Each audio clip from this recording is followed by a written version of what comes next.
See the historic events of the next few weeks through expert eyes. A special one-hour briefing by ABC science editor Jules Bergman on the upcoming U.S.-Soviet space mission, Union in Space. Next, here on ABC.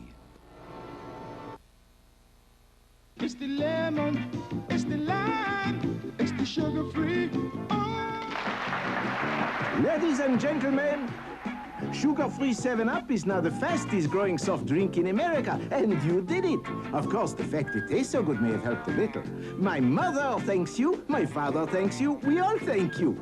And when you order a hamburger, try a sugar-free 7-Up and see why it's America's fastest growing soft drink. You'll thank me too. Introducing the $36 million phone. Of course, inflation keeps directory assistance costs high, but you've made a start. Keep using the book. Put the very best ingredients all together with 99 years of brewing skill and dedication to quality, and you've got what we think is the best tasting beer you can buy. And put Olympia together with a great day of fun, and you've got the best of everything. You know yourself the best beer in the land. Olympia. Beer doesn't get any better. Olympia Beer presents the 4th annual Ole Super Bowl of Motocross, Saturday, July 19th, with the most daring riders in the world. McCullough, DeCoster, Aberg, and all the rest competing for top honors at the Los Angeles Coliseum. Be there. Dramatic fire rescue, film at 10:30. Apollo Soyuz, how do you read? Soyuz, Apollo, muy слышали, хорошо. Okay, I understand you. Да, muy слышали, очень хорошо. ABC News presents the joint Apollo-Soyuz test project, Union in Space. Brought to you by Western Union, the fastest way to get the word around.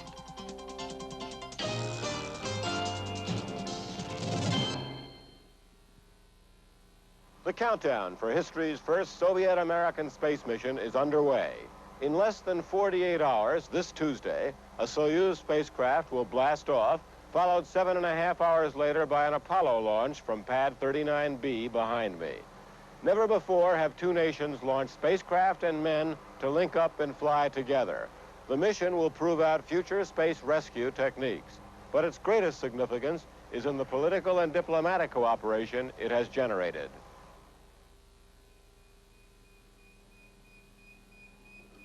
This is year 18 of the space age. It all began in October 1957 with the launching of Sputnik, a basketball-sized spacecraft that did little more than beep while sailing around the Earth in orbit. But that was enough. It was the first man-made object that had ever been put into orbit.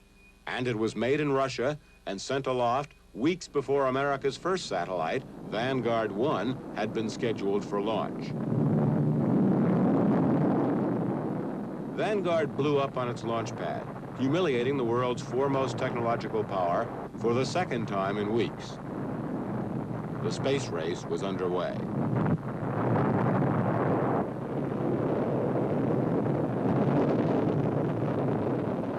Americans were stunned again when Yuri Gagarin was launched on this short single-orbit flight just 3 weeks before Alan Shepard was due to be hurled aloft on the first U.S. suborbital mission, lasting just 15 minutes. Liftoff and 34 minutes after the hour. All right, liftoff and the clock has started. Less than 4 months later, Russia launched Germain Titov on a 3-orbit flight. Now 2 Russians had been in orbit, but no American. Godspeed, John Glenn. Not until February 1962, 7 months later, would America launch John Glenn on our first orbital mission. Roger, 0G, and I feel fine. Capsule is turning around. Oh, that view is tremendous.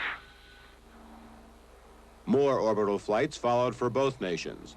There was one major difference. The U.S. had openly declared its goal was the moon, and with Project Gemini, perfected the rendezvous and docking techniques needed.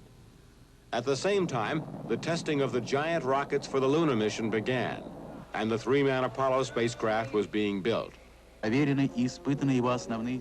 Russia never announced any flight until it was off the ground, but kept making grandiose generalized predictions and then surprised us. In March 1965, Russia's Alexei Leonov, the Soviet commander of the Soyuz in this week's joint flight, became the world's first spacewalker, emerging from the two-man Voskhod capsule over the Soviet heartland for a short extravehicular activity. What the Russians never told anyone was that Leonov's spacesuit ballooned so much he was trapped outside the Voskhod until he was able to let out some of the pressure. This was just 10 weeks before Ed White would perform the same feat on the Gemini 4 flight. The flight director says, get back in. No, back in. Come on. We still got 3.5 more days to go, buddy. I'm coming. America finally soared ahead with the Gemini 6 and 7 flights in December 1965, where one spacecraft rendezvoused with another, and a new endurance record was set with Gemini 7 remaining in orbit for 2 weeks. The co-pilot of Gemini 6 was Major Tom Stafford, then flying his first mission.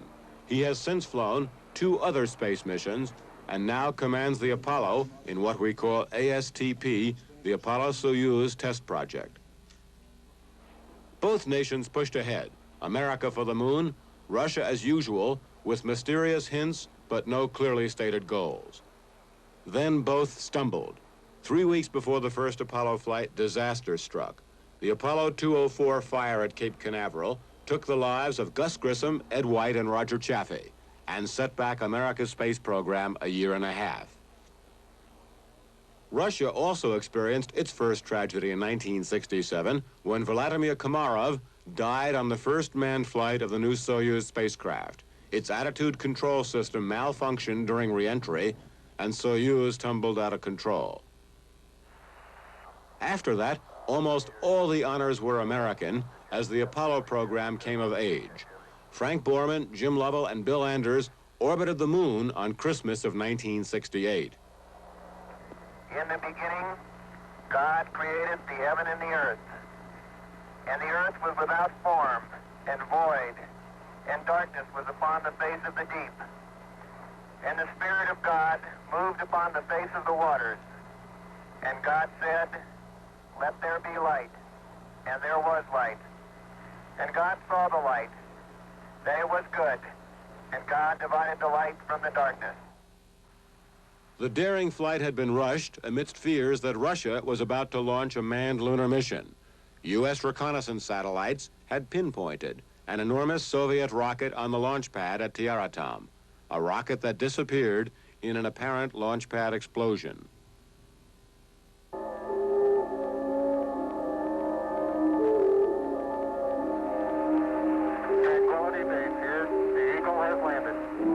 Then on July 20th, 1969, Eagle, the lunar module of Apollo 11, touched down on the moon, and Neil Armstrong and Buzz Aldrin set foot on man's nearest planetary neighbor.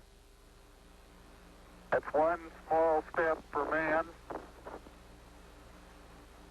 one giant leap for mankind. 5 more U.S. lunar landings followed.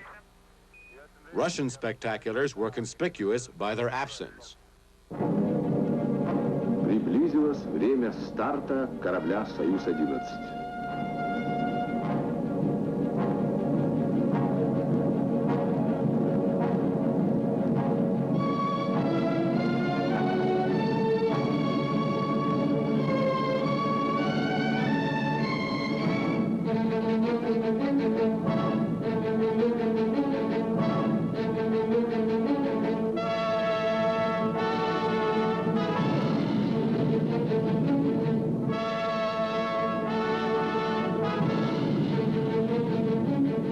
Not until 1971, with the launch of the Salyut space station and Soyuz 11, does Russia begin to move on again.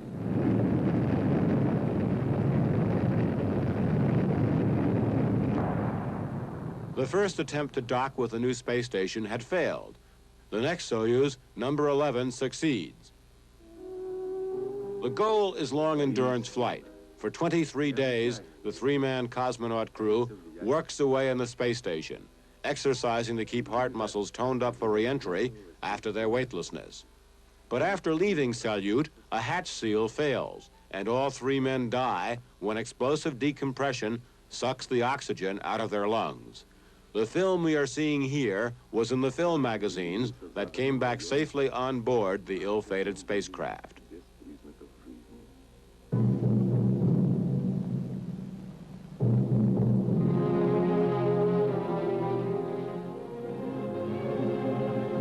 Покорение и освоение космоса немыслимо без подвигов. There is a price we pay for progress, the Soviet narrator tells us in this film. For 2 years, while the Soyuz hatch and seals were redesigned and tested, there were no manned Soviet flights. Now, both nations have learned that there is a price that has to be paid for progress. America goes on to fly not 1, but 3 Skylab space station missions, a space station dwarfing Salyut on flights lasting up to 84 days. But the first phase of the manned space race is ending. An era is ending. Both nations have begun to realize that space exploration is getting more and more costly. Stung by America's landing on the moon, Russia realizes the big prize is not to be hers. When America's first man to circle the moon is invited to Russia for a visit, the stage is set for space cooperation. Well, before we ever went on the visit, I talked to Secretary Kissinger and also to President Nixon about the possibilities of suggesting this and whether it would be useful in furtherance of their plans, and I got the go-ahead. And so we arrived somewhere in late June, or I remember we were there for the 4th of July. In the course of the 10 days that we spent in the Soviet Union, we discussed it off and on with Dr. Keldysh, the head of their Academy of Sciences, and also with several other of their scientists, and also suggested to the president while we were there. Why do you think they became interested in flying a joint mission with us after all the competition there had been between both countries? Well, Jules, I can't really perceive why they want to do it. I would like to think it's because they really have a sincere desire for cooperation in a very, very expensive arena. And I think that the success of our American program probably indicated to them that they ought to cooperate. And so a new era begins, highlighted by detente. We have joined in plans for an exciting new adventure. A new adventure in the cooperative exploration of space, which will begin, subject to congressional approval of funding, with a joint orbital mission of an Apollo vehicle and a Soviet spacecraft in 1975. So Alexei Leonov and Valery Kubasov for Russia, and Tom Stafford, Deke Slayton, and Vance Brand for America were chosen as the crew for the world's first Union in space.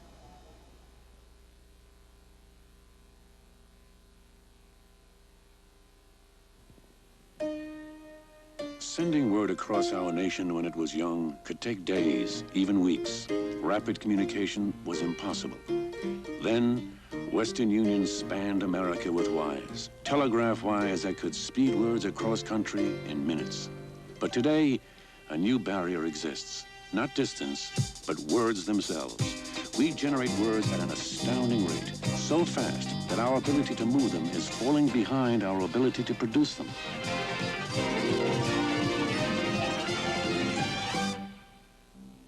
But a new era is dawning. In this valley, the antennas of an Earth station are aimed into space, beaming millions of words over America's most advanced communication system. One of the networks operated for business, government, and the public by Western Union. To see how this system works, let's follow this electronic stream of words from Earth into outer space. Here, more than 22,000 miles above Earth, is America's first domestic communications satellite, Western Union's WestStar. WestStar can relay up to 8 million words per second. Western Union messages, computer data, telephone calls, and broadcast signals travel up from Earth to WestStar, then back to an Earth station at the speed of light. From there, Western Union's land-based networks relay these messages to their destinations. With 2 WestStar satellites now in orbit, Western Union can provide coast-to-coast private telephone and data transmission links at half the cost of Earthbound systems. The West Star Satellite Network, a giant step toward making Western Union once again the fastest way to get the word around.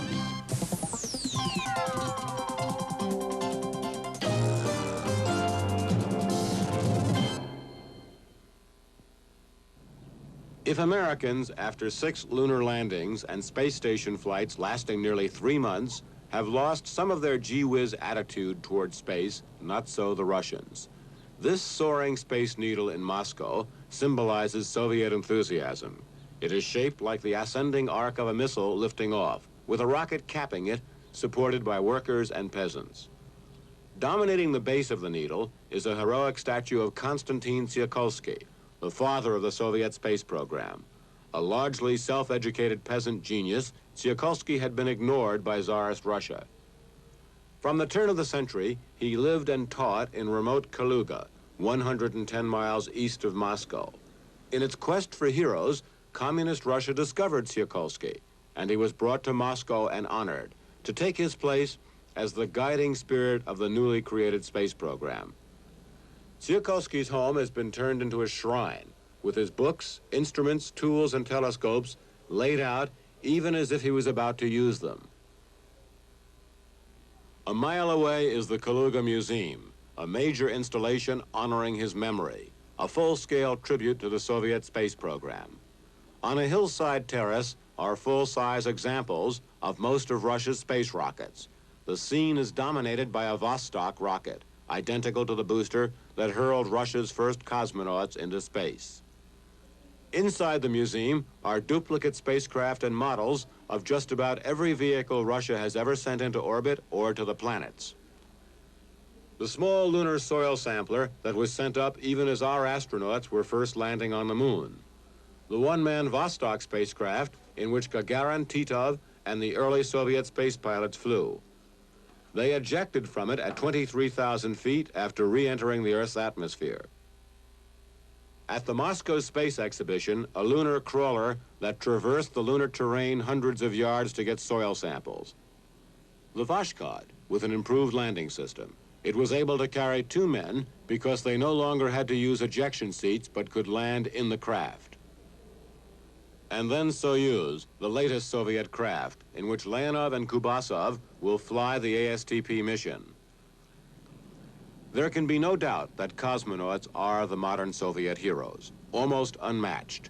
And no one is worshipped among the cosmonauts as is Gagarin, first in space and then a tragic death at a young age in a training accident.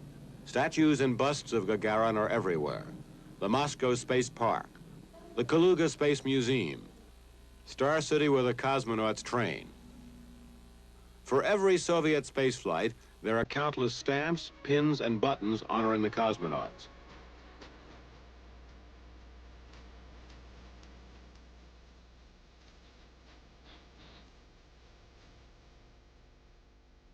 Soviet children join space clubs like Americans belong to the Boy Scouts. There's even a Soviet record devoted just to space. This song is called Meeting the Stars.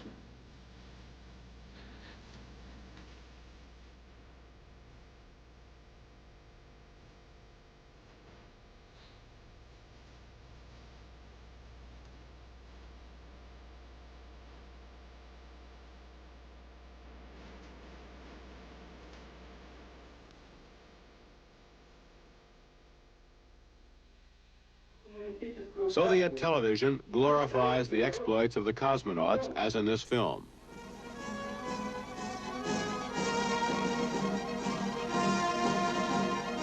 (1961), Yuri Gagarin's first and only spaceflight.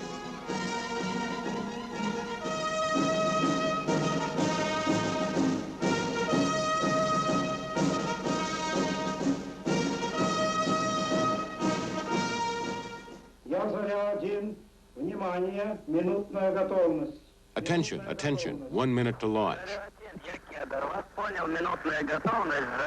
I understand. Not identified in the Soviet film is this man, Sergei Korolyov, Russia's legendary chief spacecraft designer, who in the early launches personally commanded the effort after having led the design and testing work on Vostok, Vashkod, and early phases of Soyuz. Korolev, caught up in the Soviet purges of the mid-30s, did a lot of his work confined in a Moscow prison. After his first jet engine design succeeded, he was given full release, but never given public credit. Not until he died in 1966 was he publicly identified.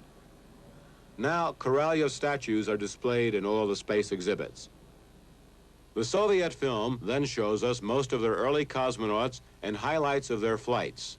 Germain Titov, Pavel Popovich, Valentina Tereshkova, the first woman cosmonaut.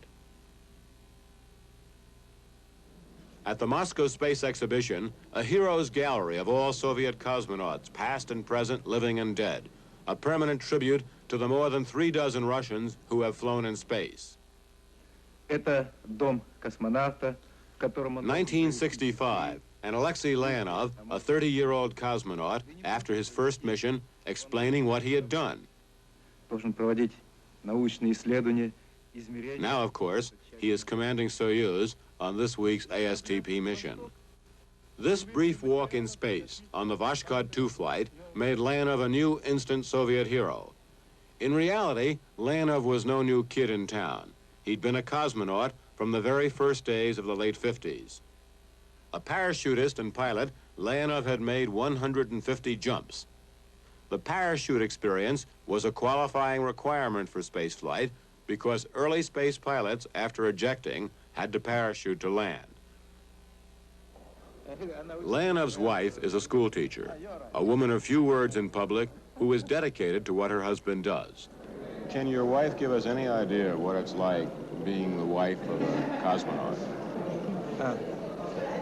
Безусловно, работа налагает какие-то неудобства, какие-то трудности, но приходится мириться. It is very difficult for me. My wife said, it is, everything is need. The Leonovs have 2 daughters. Victoria is 13 years old. Oksana is 7 years old. Leonov's flight engineer, Valery Kubasov, is married to an electrical engineer. They also have 2 children. Leonov is a serious artist. We're inside the Culture House at Star City, an exhibition of 40 of Alexei Leonov's paintings, many of them dealing with space. This is Vostok 2 in orbit, an earlier Vostok than the one Leonov himself flew. 3 layers of brightness as seen in orbit from Vostok 2 in 1965. A spacewalk painted in 1969, not Leonov's own, which he calls Passage from One Spacecraft to Another. I started painting when I was a boy, about 8 years. My father made me present in 1942 a lot of color pens and 1 box with watercolor. I drew everywhere and everywhere. I drew on window, on wall. My father very liked it.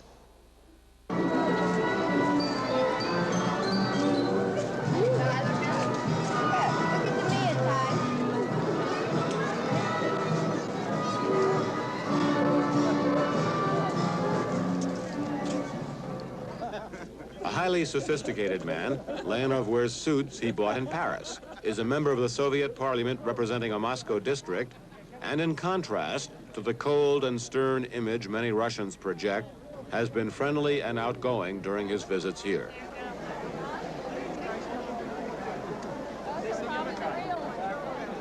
John, you want some help? Yes, if you could spread some crabs off down at the other end down there. A police department crab fest in Alexandria, Virginia, with President Ford and Soviet Ambassador Dobrynin. It does appreciate it.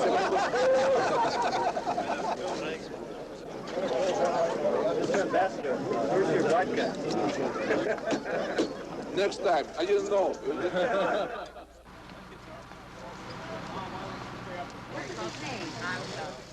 At the Alamo. What's your name?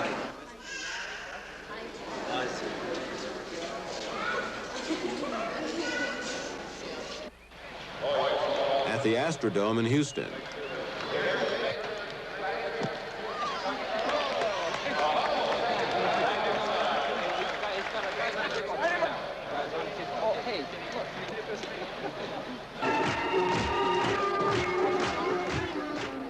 A festival in San Marcos.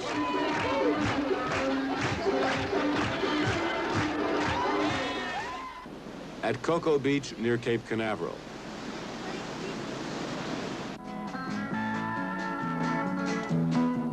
At a Texas barbecue, Lana stole the show, entertaining his hosts. Не слышны в саду даже шорохи, все здесь замерло до утра. Трудно высказать и не высказать все, что на сердце у меня. Трудно высказать и не высказать московные вечера.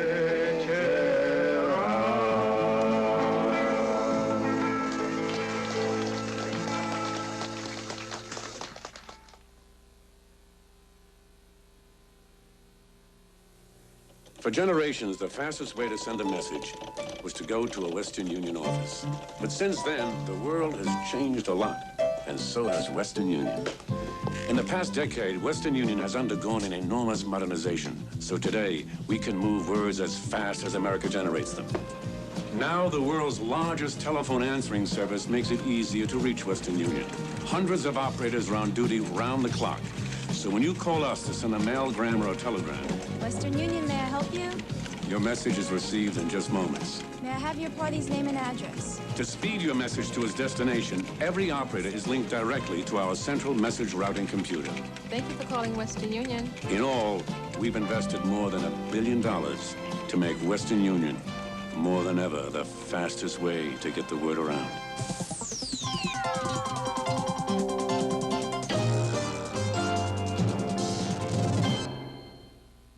It's Comedy Week on the 3:30 movie. 2 years ago, it would have been impossible for me to be standing here. This is Vesny Gorodok, Star City, headquarters of the Soviet manned space program. The joint flight has removed a tiny bit of the deep secrecy that has surrounded the Soviet space program for many years. It is the most dramatic and the most visible sign of détente, the relaxing of tension between the United States and the Soviet Union. 25 miles east of Moscow, Star City is a military complex. The Soviet manned space program is tightly run by the Soviet Air Force. Star City looks like a small college campus. Only after America's repeated landings on the moon showed the Russians that they weren't supreme in space did the Soviet High Command begin to open up a bit. The Apollo-Soyuz test project is a big step in that direction. But there is still tight discipline and secrecy surrounding the USSR space program. At the same time, the Russians have made big concessions to show off the joint program, a program many think they embarked upon, at least partially, to show the world they had parity with the U.S. We're in the heart of Star City. They call this area the Gagarin Space Center, named after Yuri Gagarin, the world's first man in space, who tragically died in a jet trainer crash not very far from here in 1968. The cosmonauts live in the buildings right behind us. They train and get ready for flights in the other buildings also on this campus-like setting. The heart of the training operation at Star City is this simulator building, which houses mock-ups and spacecraft. The biggest thing here is the Salyut space station. Far from being a wooden mock-up, it, like the Soyuz simulators, is an actual spacecraft, which the Russians turn out in what has to be nearly mass production for space hardware. We're inside the Soyuz spacecraft at Star City. This is the way it'll look after Soyuz and Apollo have rendezvoused and docked and begun to exchange crews for the 2 days of the flight. Tom Stafford, Vance Brand, and Deke Slayton all will take turns here inside the Soyuz spacecraft itself, as well as in the docking module. while the two Soviet crewmen take turns inside Apollo. It's the first time any Western newsman has ever been inside a Soviet spacecraft, at Star City or anywhere else. Soyuz itself is really two spacecraft. The descent module, in which the cosmonauts launch and then re-enter and land, and the orbital module, where they live and work during the flight. Neither one is exactly large.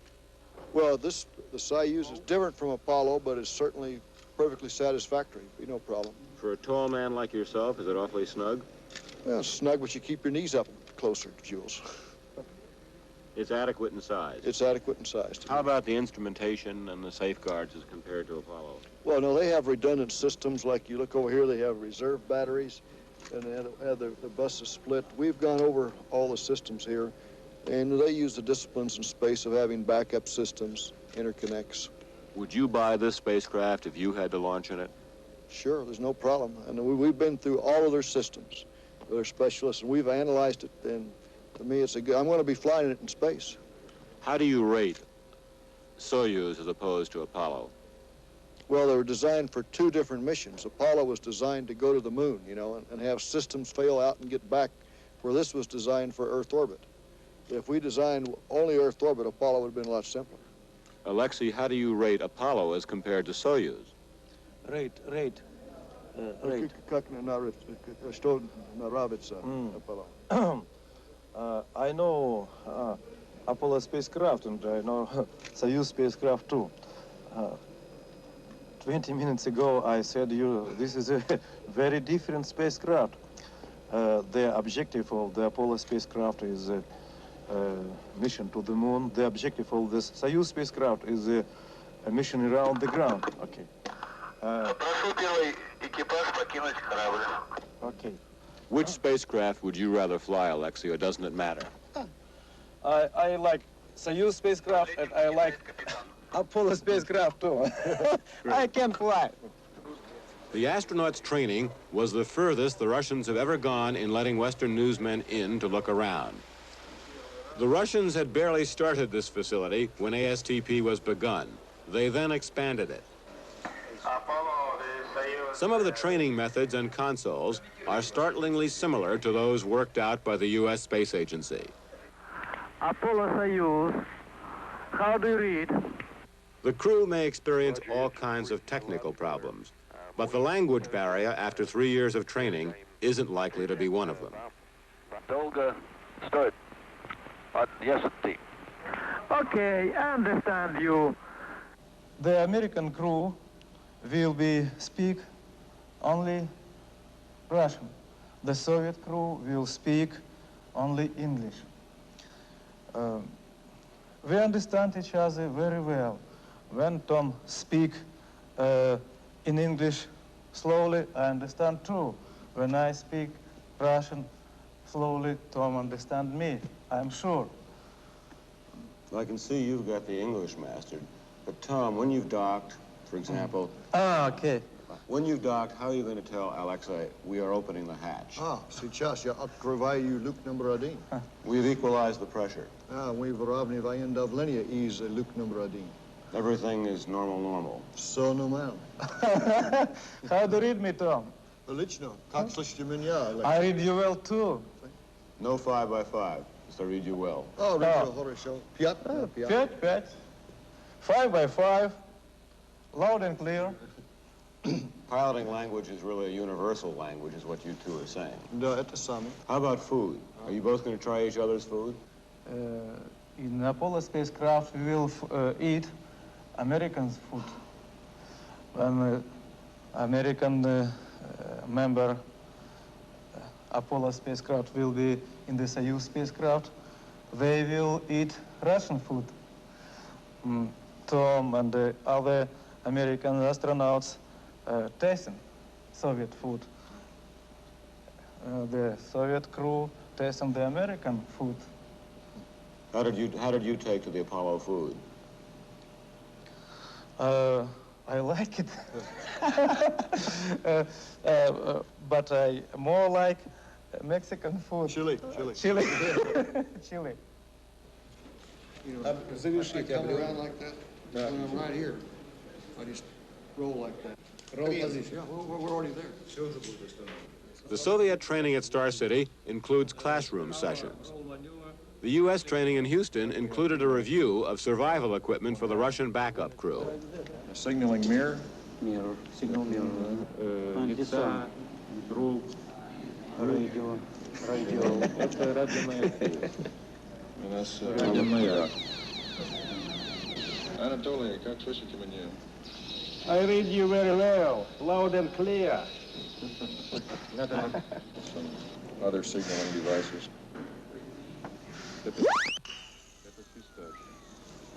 А, турбинка. Да. Сирена.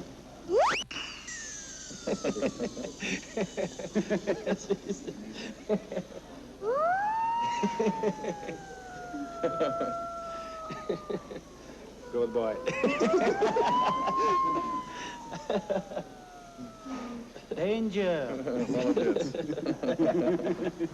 This is the medical accessory kit. This is this material through here, and this part is here. Most of this is injectable drugs. В этом находится, значит, большинство находится в этом, да, остальные, значит, особенно уколы, находятся в малой упаковке. For example, let's call to him. Yes, we will. I think that's the way we approach it. We pretend now he is sick. We pretend he has gotten sick. I don't agree. For the patient, he doesn't want treatment. Okay, first, you'll get his temperature. How many times does it? Open your mouth, open your mouth.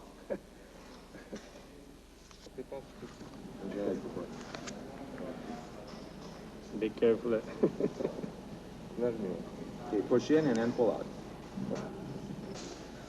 This is the other part I want to show you. This is, for instance, a medication for pain, if necessary. You hit it against the surface you wish to inject into.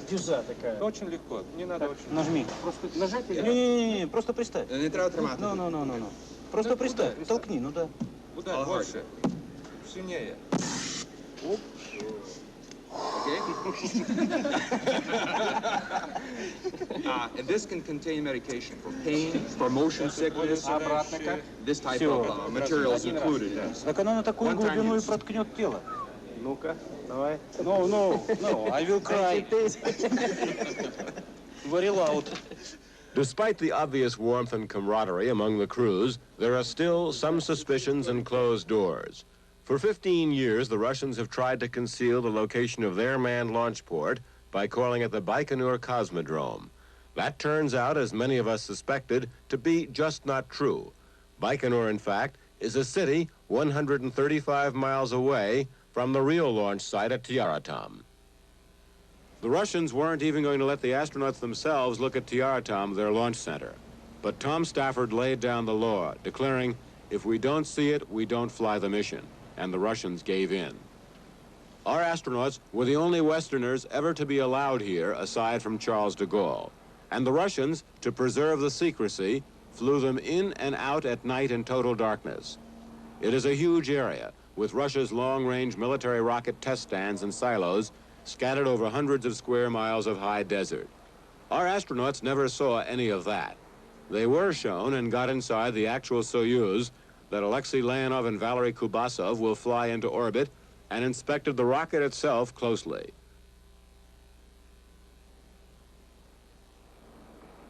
The Russian system is such that if the first rocket fails, they can launch a new one within 2 days. But should Apollo fail, which no one expects, the U.S. has neither a backup rocket or a spacecraft anywhere close to being ready. The ASTP mission would be delayed for months.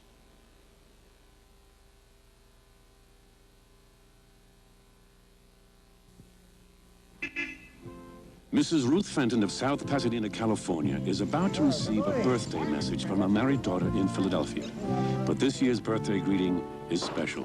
Morning, Mrs. Fenton. Morning, Art. Oh, a mailgram. It's a greeting that came by way of Western Union's Westar, a communications satellite more than 22,000 miles in space. Yesterday afternoon, her daughter called Western Union and dictated a message.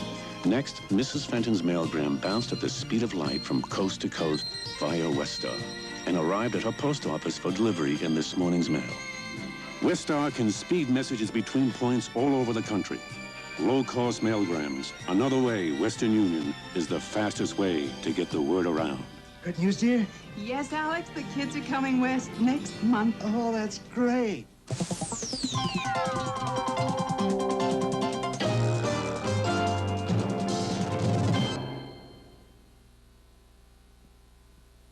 Ключ на старт. Есть ключ на старт. Есть старт. 2 days from now, if all goes well, a Soyuz spacecraft will be launched into orbit from Tyuratam, Russia's Cape Canaveral. All engine running. Liftoff. We have a liftoff. 7.5 hours later, America's Apollo spacecraft will be launched from Pad 39B at Canaveral, the liftoff point for all of America's lunar missions.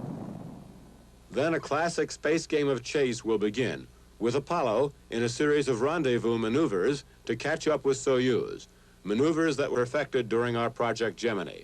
Soyuz will be the passive target, Apollo the active pursuer, doing the engine burns to catch up with the Soviet vehicle. First, Apollo will maneuver to get on exactly the same planar course, then ever so slowly close in on Soyuz at a speed of less than 1 mile per hour.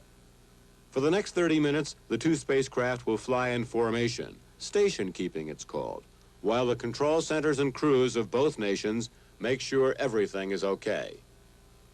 After everybody is satisfied that everything is working, Apollo will inch forward for the actual docking.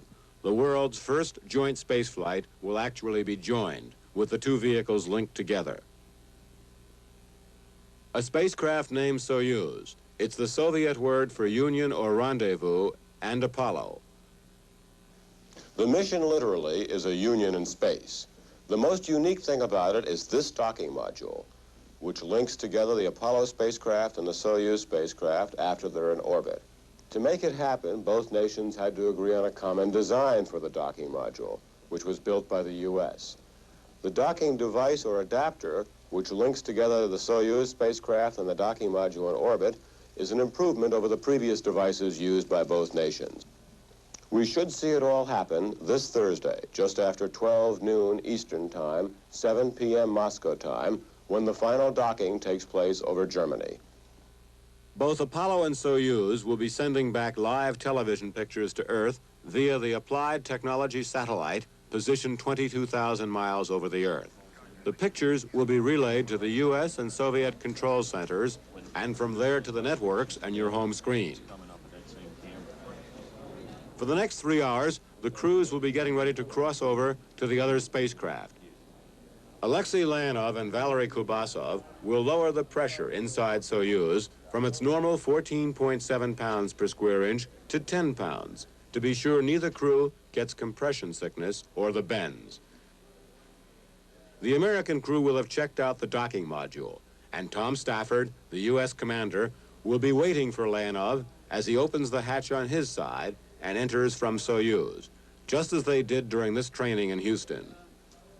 During the 2 days Soyuz and Apollo fly together, each crewman from each spacecraft will switch over to the other nation's vehicle to visit, perform experiments, and eat together. The primary mission objective, as stated in Article 3 of the joint U.S.-Soviet agreement signed in 1972, the testing of joint rescue methods and the new docking adapter. The goal, more simply, is to enable the rescue of stranded spacemen from any nation and to lay the foundation for future joint flights, some already being talked about. When they meet 137 miles over the Earth later this week, it will be the first time the 5 astronauts will have seen each other since their last training session 2.5 months ago. Our astronauts have visited Russia 3 times. The cosmonauts came here 3 times to practice on mock-ups and simulators of the spacecraft and the docking module. The whole world knew Apollo, but Soyuz was largely a mystery. We had a lot of questions about its lack of sophistication, its reliability, and safety after 2 fatal accidents in orbit. These 2 men, Colonel Anatoly Filipchenko and Flight Engineer Nikolai Rukavishnikov, are the backup crew for ASTP. They flew the Soyuz 16 mission this past December for 6 days. It was an exact rehearsal down to the hour of the ASTP flight. The Russians flew Soyuz 16 to reassure U.S. space officials concerned about the safety of Soyuz after its past failures. Here we see how the Soviet methods differ from ours. The rocket and spacecraft are mated and completely checked out inside this engineering building. 4 days before the launch, they are rolled out, still on their railcar transporter, to the pad. They're hoisted vertically to launching position. Filipchenko and Rukavishnikov travel the 1 mile to the pad in a comfortable bus, carrying their portable air coolers, just as U.S. astronauts do.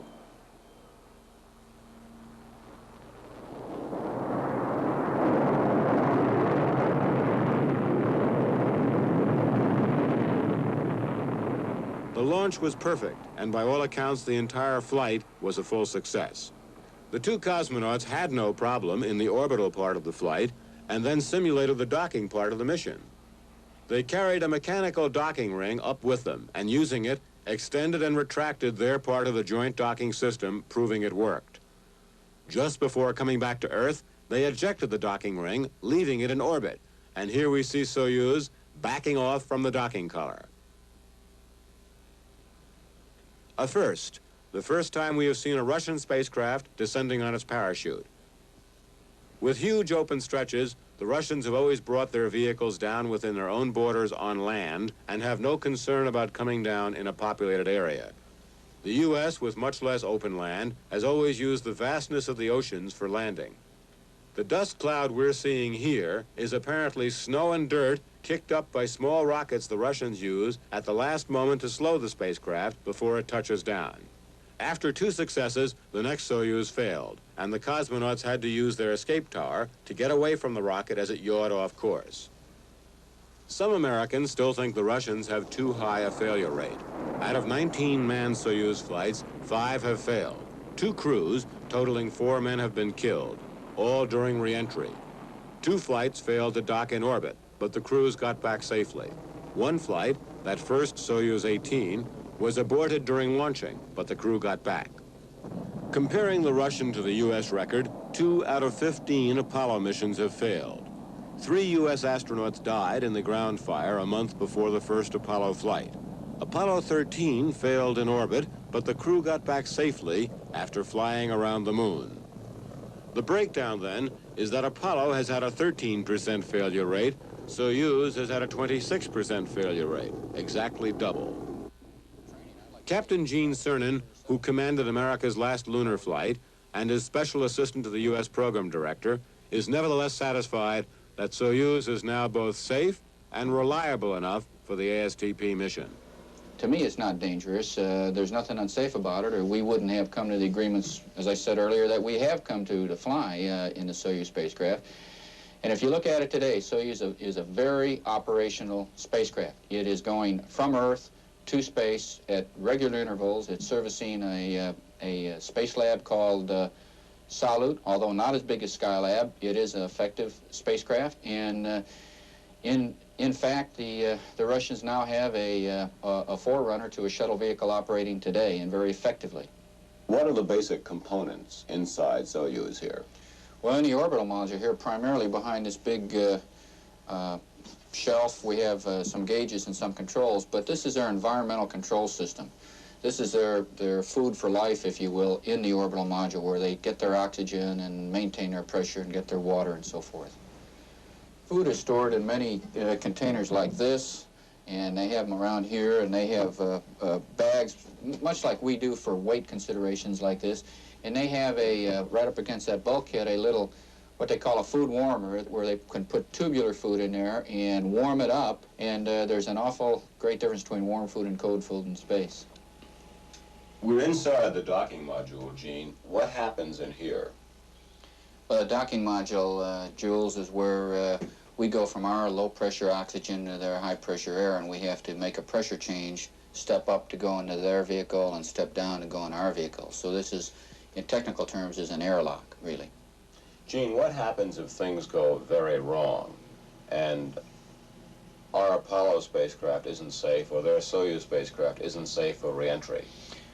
For re-entry, well, if there's any problems in space, the first thing we've agreed to, and we've practiced this, we've thought about it with the cosmonauts, is that we will immediately retreat to our own spacecraft and let those who are most familiar with the problem, the Soviets and the Soyuz and us in the Apollo, attempt to solve that problem. If it's a problem that is not immediately critical, like entry, there's a number of possibilities that could occur. It's conceivable that we could bring 5 men down in the Apollo spacecraft, but it really isn't planned, and we have searched every possibility, and we see no real possibility of this ever happening.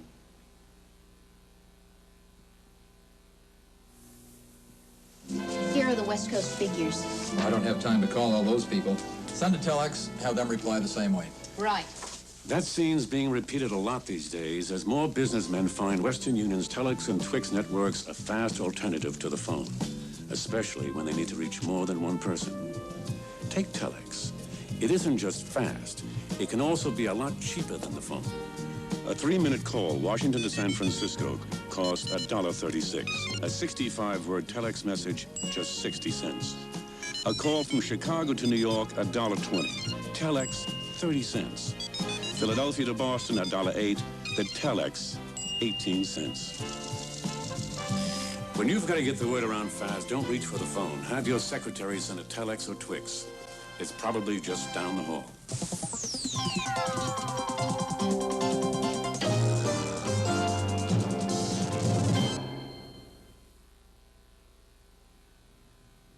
After this ASTP mission, both nations will go their own way in space, but are talking about future missions together. The next step for the United States is the unmanned exploration of Mars, the red planet, millions of miles from Earth. America's Mariner 9 spacecraft orbited Mars in 1971 and sent back these tantalizing views. After years of analysis, scientists have concluded that Mars has an atmosphere, albeit terribly thin, and has enough moisture and chemicals so it could perhaps support some form of life. A month from now, 2 Viking spacecraft will be launched on an 11-month journey to Mars, aimed at landing and searching for signs of life and sending back close-up television pictures. Viking is scheduled to land on July 4th of next year, America's bicentennial date. Its mechanical sampling arm will reach out, scoop up soil samples, and they'll be analyzed with the results radioed back to Earth. Following Viking, the next planned U.S. space project is the Space Shuttle, with its first manned flights due in 1979 or 1980. Aimed at lowering the cost of space exploration, the shuttle, with a reusable orbiter spacecraft, will carry scientists into orbit, loft satellites, and bring back broken down ones for repair. It'll land much like an airliner on a runway at Cape Canaveral. Hundreds of shuttle flights are planned in the 80s to make space economical, NASA says. For the Russians, it'll be more Soyuz and Salyut flights for the time being. But both sides are now talking about other joint flights if ASTP succeeds. On the outskirts of Moscow, this historic and imposing estate. Napoleon spent his last night in Moscow here, and Catherine the Great once lived here. Seldom seen by Westerners, it is the home of the Soviet Academy of Sciences and the focal point for Russian spaceflight planning, where I talked to Dr. Boris Petrov, one of the leaders of the Soviet space program.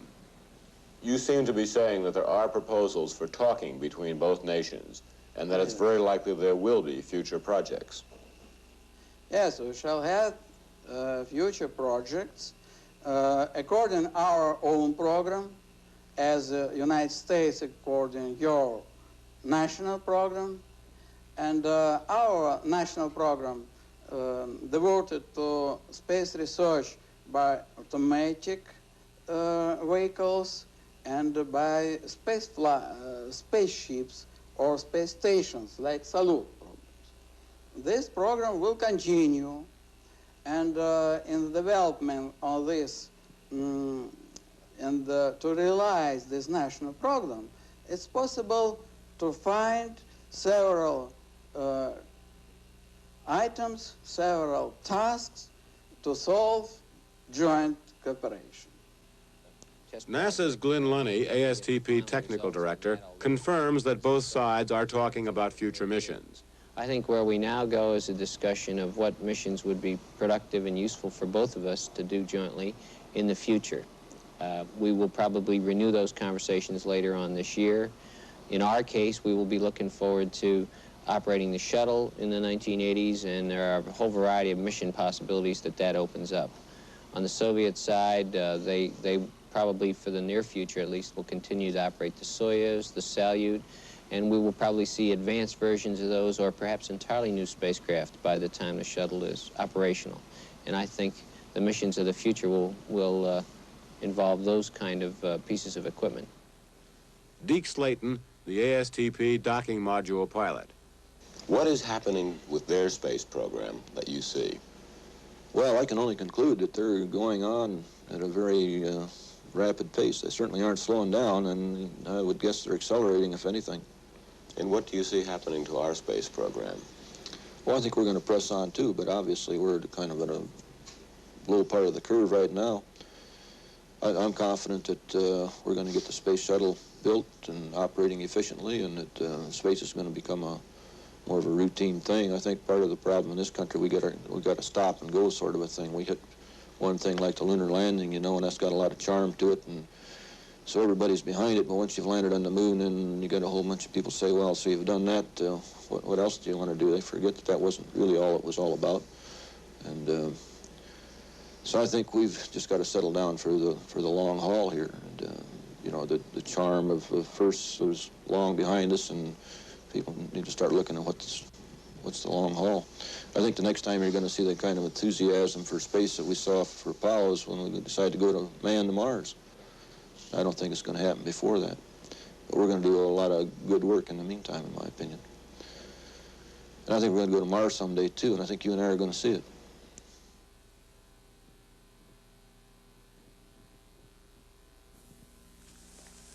Western Union would like to give you a look at an office where new technology is moving our communication services right to the secretary's desk. This typewriter, for example, not only can type ordinary letters, but can send its own messages electronically. A simple switch connects this new communicating typewriter to the outside world through Western Union's information networks. Set the switch on Telex or Twix, for example, and within minutes, your message prints out at any of more than 500,000 teletypewriters in offices here and around the world, even at an office 8,000 miles away. Turn the switch again, and the same machine will let you send mailgrams to anyone in the continental United States and Canada for delivery in the next business day's mail. The communicating typewriter, another example of how, now and for the future, the fastest way to get the word around is Western Union.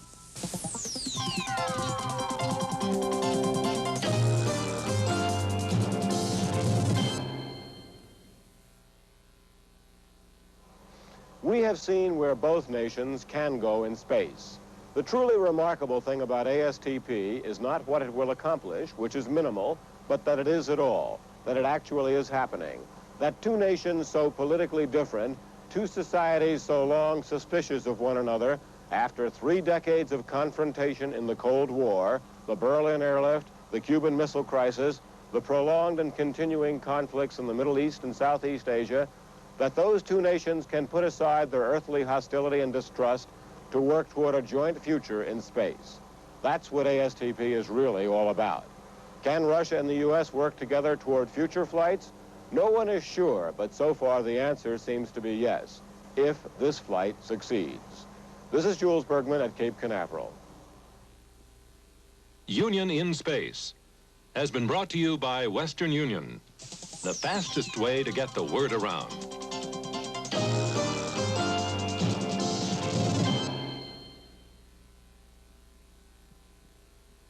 It's a brand new day on ABC, and we've got a new game show for you to see. To finish a rhyme, it takes a little time, but rewards are great if you don't hesitate. Rhyme and Reason, weekdays at 11. Take a word and stretch it, cut it, bend and blend it, but don't dare say it or that will end it. Join host Tom Kennedy in the new You Don't Say, weekdays at 12, here on ABC.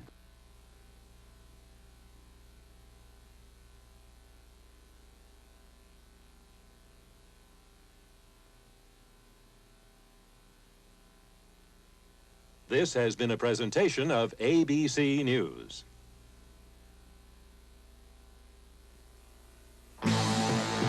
Welcome to the bright new world of ABC. San Francisco in the 1880s, a wide open town where one man worked both sides of the law to close it down. You can't expect these crooks to confide in you unless you're as bad as they are.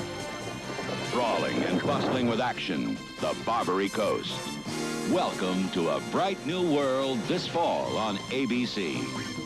I can't wait! Tomorrow morning, AM America previews a historic American-Soviet joint space mission. That's tomorrow morning at 7, right here on ABC.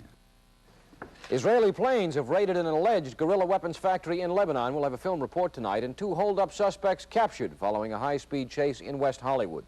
American and Soviet spacemen make final preparations for their link-up on Thursday, and a dramatic film report on a woman's rescue of her 5-year-old son from a fire. Also tonight, film reports on a New Jersey tornado, President Ford in Michigan, and the playoff round of the British Open. Next on Eyewitness News.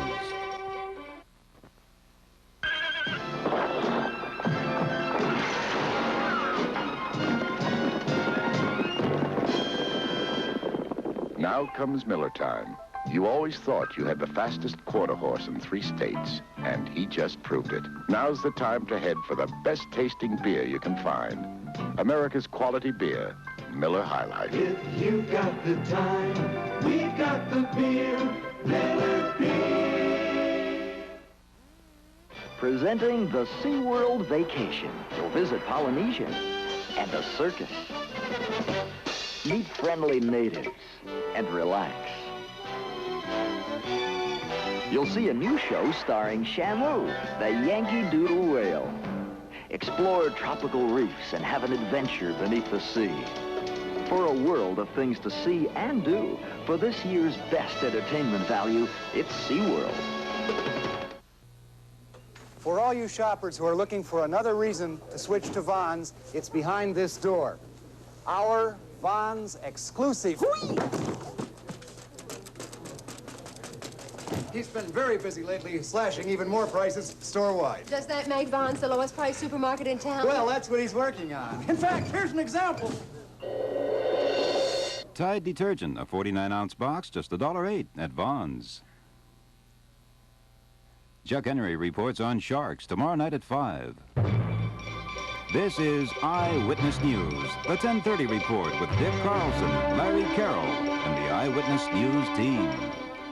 Good evening, I'm Dick Carlson. Here's what's happening at 10:30 tonight. It's all quiet again in the hills above Hollywood, but there was lots of excitement early this evening.